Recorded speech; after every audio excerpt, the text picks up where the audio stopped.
항공기 엔진 제작회사 인수좌절. 군사기밀 뉴스TV입니다. 지난 20일 로이터 통신이 중국의 스텔스 전투기와 관련하여 아주 중요한 뉴스 하나를 다전했다. 중국 인민해방군이 중국의 스카이리존이라는 투자회사를 내세워 세계 최대 화물기인 안토노프 언225 및 언124를 포함하여 전 세계에서 사용되는 헬리콥터 및 비행기용 엔진을 만드는 우크라이나의 모터 시치의 집에 지분을 인수하려고 했는데 이것이 좌절됐다는 것이다.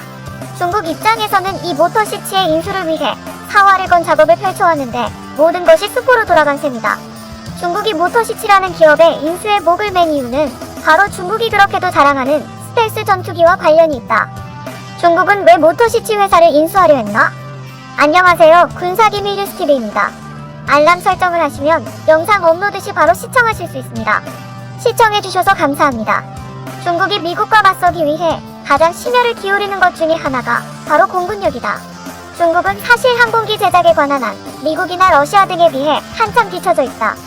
그런데 중국은 과감하게 현존 최고의 스텔스 전투기를 만들겠다고 나섰다.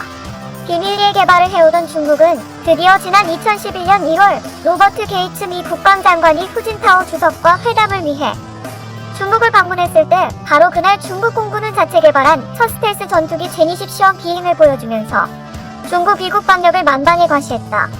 중국이 차세대 스텔스 전투기로 제20을 개발함으로써 세계 최강의 전투기라는 미국의 F-22 전투기와 맞설 수 있다고 자랑했고, 드디어 러시아가 개발 중인 수호257 등과 함께 5세대 전투기를 보유하게 되었다고 자평했다.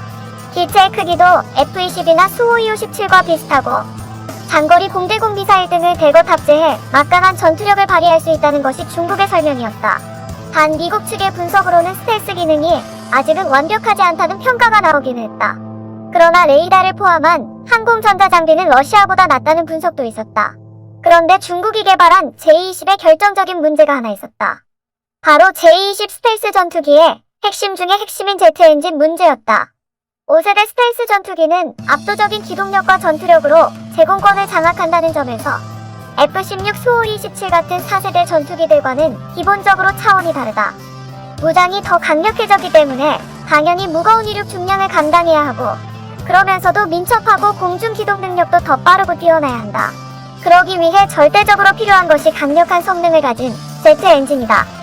미국의 경우 2005년 실전 배치된 F-22 스텔스 전투기는 플랫 휘트니사가 개발한 F-119 엔진으로 이 문제를 해결했다. 러시아도 자체 개발한 AL-41F1 엔진을 수호257에 장착했다. 그런데 중국은 그러한 엔진에 대한 원천 기술 자체가 없었다. 그래서 중국은 제20 5세대 스텔스 전투기에 4세대 전투기인 수호227에 들어가는 러시아산 AL-31F 엔진을 사용해 일단 공중에 띄웠다. 나중에는 러시아산 AL-31F 엔진을 복제한 WS-10 엔진을 장착했다. 문제는 러시아산 AL-31F 엔진이나 이를 복제한 WS-10 엔진 모두 제20 스텔스 전투기에 무거운 기체를 감당할 만한 추진력을 발휘하지 못한다는 점이다. 당연히 이것만 스텔스기처럼 번지를 할 뿐 실속이 매우 부족한 전투기가 되어버린 것이다. 그래서 중국은 러시아의 수호257에 들어가는 AL-41F1 엔진을 수입하려고 했지만 이번에는 중국의 복제를 우려한 러시아가 판매를 거부해 실패로 돌아갔다. 그러자 중국은 하는 수 없이 러시아산 AL-31F 엔진을 복제한 WS-10 엔진의 추진력을 더한 WS-15라는 엔진을 자체 개발했는데, 문제는 이 엔진의 안정성이 문제였다. 엔진 내부 온도가 섭씨 1350도를 넘어가면 갑자기 출력이 떨어지는 등 심각한 문제가 발생했는데, 이를 중국 측이 아직 해결하지 못하고 있다는 것이다. 그러다 지상 시험 도중 엔진이 폭발하는 사고까지 발생했다. 만약 이 엔진을 제20 스텔스기에 장착했더라면 당연히 공중에서 폭발했을 터였다. 그래서 중국이 이렇게 막강한 전투기를 개발해놓고도 11년째 제대로 실전 배치를 못하고 있는 것이다. 중국이 모터시치 회사 인수에 나섰지만 군사기밀 뉴스TV입니다. 사실 항공기의 제트 엔진 개발은 기술 확보에만 20여 년 이상이 걸리기 때문에 항공기 개발보다 더 어렵다고 한다. 그것도 탄탄한 기초과학기술 기반이 있어야 가능하다. 그러다 보니 세계적으로 항공기 엔진을 만들 수 있는 나라는 4에서 5개국 정도에 불과하다. 그래서 중국이 아예 해외의 기술을 아예 인수해 부족한 기술을 보충하려 했다. 그 대상이 바로 우크라이나의 모터시치였다. 우크라이나의 군사기술력은 아주 뛰어나다. 중국의 첫 항공모함인 야오닝함도 사실 우크리아나로부터 사들인 발야구호를 개조해 만든 것일 정도다. 그런데 중국에게는 눈이 번쩍 뜨일 소식이 전해졌다.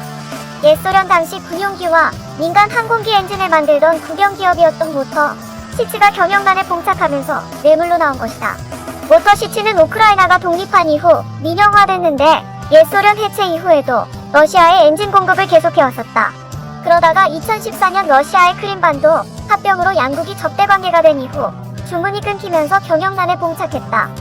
그러자 중국인민해방군은 스카이리존이라는 투자회사를 앞세워 2015년부터 은밀하게 모터 시치의 사주를 접촉해 지분을 사들이기 시작했다. 그것도 미국 정보당국의 눈을 회피하기 위해 영국령 버진 아일랜드, 마다가스카르 등지에 적을 둔 페이퍼 컴퍼니를 이용했다.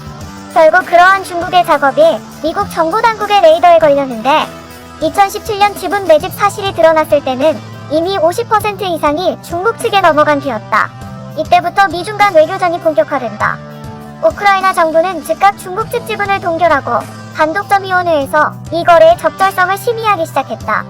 물론 제트 엔진 기술이 중국에 넘어가 공군력이 강화되는 걸 막기 위한 미국 측의 강력한 요구 때문이었다. 그러면서 미국은 우크라이나 정부에 거래 차단을 요구했다.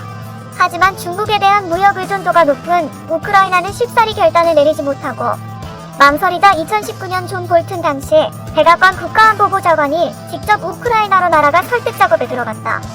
미국 쪽이 우크라이나에 그러한 요구를 할 수 있었던 것도 러시아와 맞서고 있는 우크라이나에 15억 달러 이상의 군사 원조를 제공한 우방이었기 때문에 가능했다. 그러니 우크라이나는 미국 측의 요구를 거절하기도 어려웠다. 이러는 사이에 미국의 트럼프 행정부는 대통령 임기 마지막 날에 모터시치를 인수하려고 작업을 하는 중국의 스카이리존을 군사 최종 사용자 명단에 올리면서 미국 기업과 거래를 제한하는 수출관리 규정에 제한을 받도록 했다. 미국이 모터시치를 인수하려 한 스카이리존을 규제 대상에 넣은 것은 대외적으로는 베이징 시내이그룹 산하의 회사라 표방하지만 사실상 중국인민해방군이 배후에 있다고 봤기 때문이다. 미국은 이렇게 각 나라의 제품이나 기술을 수출할 때 군사 용도로 활용 의심이 드는 기업 등에 대해 수출 통제 대상으로 지정하면서 중국을 압박해왔다. 결국 미국과 중국 사이, 곧 안보와 경제 사이에서 고심하던 우크라이나는 3월 11일 안보 및 국방위원회 회의를 열어 결국 미국 쪽 손을 들어주었다. 전략 산업을 이런 식으로 중국에 넘겨줄 수 없다. 며 국유화를 선언한 것이다. 안보 및 국방위원회의 올렉시 다닐로프 의장은 다음날 TV에 출연해 우크라이나는 우리의 안전을 지킬 수 있는 기업을 잘못된 손에 넘겨줄 수 없다. 면서 안보가 곧 국익이라고 말했다.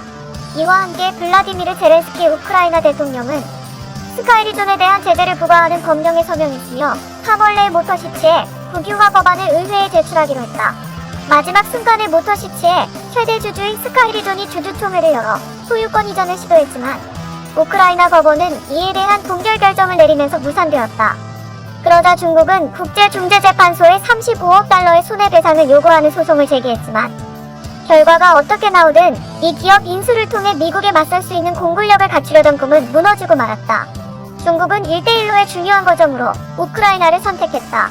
이에 따라 우크라이나와 중국 간의 무역은 대폭 확대되었고 이를 통해 우크라이나에 대한 영향력을 확대해왔다. 그러나 러시아와 강력하게 맞서고 있는 우크라이나의 상황이 결국 부메랑이 되어 미국 쪽에 줄을 서도록 만들었고 결국 중국의 거대한 야심은 수포로 돌아간 것이다. 미국은 이러한 우크라이나에 대한 보답으로 지난 1일 1억 2,500만 달러의 추가 군사 지원을 발표했으며 국방개혁 진전 여부에 따라 또 1억 5천만 달러를 지원하기로 결정했다. 미국을 넘는 국방력, 꿈은 사라지다. 중국의 의도는 분명했다. 모터시치의 인수를 분명히 한 다음 중국의 공장을 여러 기술을 이전하려 했던 것이다. 우크라이나는 중국 측의 이러한 계획을 이미 입수했고 그래서 우크라이나도 강경하게 대응을 하게 된 것이다. 결국 중국의 야욕은 좌절됐다. 이로 인해 중국의 스텔스기 실전 배치도 당분간 어렵게 됐다. 이에 대한 파문은 정말 클 것으로 보인다.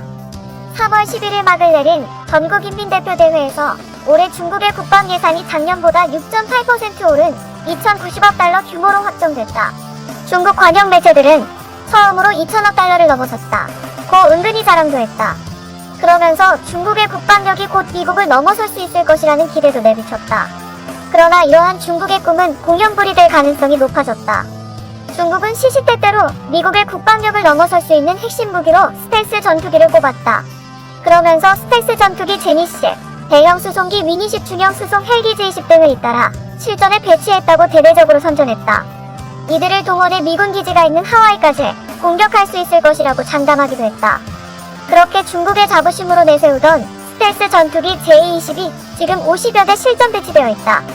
그러나 말로만 실전 배치이지 제대로 날지 못하는 전투기 신세가 되어 있다. J-20을 개량한 J-20B도 항공기의 추진력 방향을 바꾸면서 제어하는 수력 편향 제어 기능을 탑재했다. 면서 실전 배치를 했지만 여전히 엔진은 러시아제 세턴 AL-31을 쓰고 있다. 한계가 있다는 것이다. 다시 말해 덩치만 조치 실속은 별 볼 일 없다는 의미다. 그 스텔스기들을 제대로 날기 위해 우크라이나의 모터시치를 사들이려 했으나 이 프로젝트가 좌절되면서 중국의 스텔스기가 미국을 위협하는 막강의 무기라는 수식어도 써먹지 못하게 됐다. 이것이 허세 가득한 중국 국방력의 현실이다. 본 영상은 유튜브 채널 군사기밀 뉴스TV에서 제작하였으며 도움이 되셨다면 좋아요와 구독하기를 눌러주세요. 시청해주셔서 감사합니다. 알람 설정을 하시면 영상 업로드 시 바로 시청하실 수 있습니다.